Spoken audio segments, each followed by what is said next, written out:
Hello everyone, আসসালামু আলাইকুম। আজকে আমি চতুর্থ শ্রেণীর বাংলাদেশ ও বিশ্ব পরিচয়ের এইখানে যা যা আছে প্রশ্নের উত্তর থেকে শুরু করে শূন্যস্থান, সত্য মিথ্যা, সংক্ষিপ্ত প্রশ্ন, বর্ণনামূলক প্রশ্ন সব সমাধান করে দিব। তাহলে চলো শুরু করা যাক।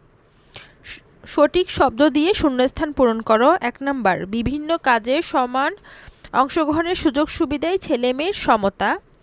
কৃষিতে নারী ও পুরুষ উভয়েরই কাজ করার সমান অধিকার রয়েছে। আমরা বাড়িতে মাকে ঘরের কাজে সাহায্য করব।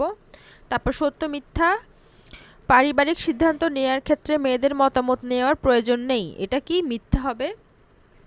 একই কাজে নারী পুরুষকে সমান মজুরি দিলে সমতাভিত্তিক আচরণ প্রতিষ্ঠিত হয়। এটা সত্য। ক্লাস ক্যাপ্টেন নির্বাচনের ক্ষেত্রে ছেলে ও মেয়ে উভয়েরই সমান গুরুত্ব দেওয়া প্রয়োজন। এটা সত্য। কোনো কাজে ছেলে ও মেয়ে একই সাথে অংশগ্রহণ করলে পারস্পরিক সম্মান ও শ্রদ্ধা বৃদ্ধি পায়। এটা সত্য। এরপর আমরা সংক্ষিপ্ত প্রশ্নতে যাচ্ছি। এরপরে আসি সংক্ষিপ্ত প্রশ্নতে। 1 নাম্বার, ছেলে মেয়ের অসমতার 3টি ক্ষেত্রের নাম লেখো।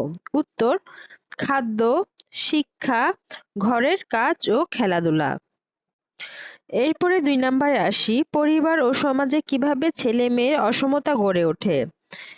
উত্তর: মেয়েদের পড়াশোনার সুযোগ কম দেওয়া, মেয়েদের খেলাধুলায় অংশগ্রহণ কম দেওয়া, মেয়েদের ঘরের কাজ বেশি দেওয়া, ছেলে মেয়ের খাদ্য ও মজুরিতে বৈষম্য করা, মেয়েদের মতামত পরিবারের কম গুরুত্ব দেওয়া। এরপরে আমরা বর্ণনামূলক প্রশ্নতে আসি। ছেলে মেয়ের অসমতার প্রভাবগুলো লেখো। মেয়েরা পুষ্টিহীনতায় ভোগে, মেয়েদের পড়াশোনায় পিছিয়ে পড়া, ঘরের কাজের অতিরিক্ত চাপ মেয়েদের ওপর পড়ে, খেলাধুলা ও সামাজিক কর্মকাণ্ডে মেয়েরা অংশ নিতে পারে না, আত্মবিশ্বাস ও স্বপ্ন পূরণে বাধা পড়ে। তারপরে 2 নাম্বারে আসি, পরিবার ও ছেলে মেয়ের সমতাভিত্তিক আচরণ প্রতিষ্ঠায় তোমার করণীয় বর্ণনা করো। ঘরের কাজে ছেলে মেয়ের মধ্যে সমান ভাগ করা, খাবার পুষ্টির ক্ষেত্রে সমান অধিকার নিশ্চিত করা, পড়াশোনায় সুযোগ ছেলে মেয়ের জন্য সমান রাখা, মেয়ের মতামত ও ইচ্ছাকে গুরুত্ব দেওয়া, খেলাধুলায় ও অন্যান্য কার্যক্রমে সমান অংশগ্রহণের সুযোগ দেওয়া।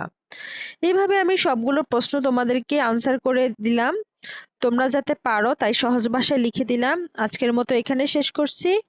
তোমরা যদি লাইক কমেন্ট করো তাহলে আমি ভিডিও বানাবো, তাই প্লিজ তোমাদেরকে যখন একটুকু উপকার করলাম তোমরা একটা লাইক অন্তত দিয়ে যেও। সবাইকে আল্লাহ হাফেজ।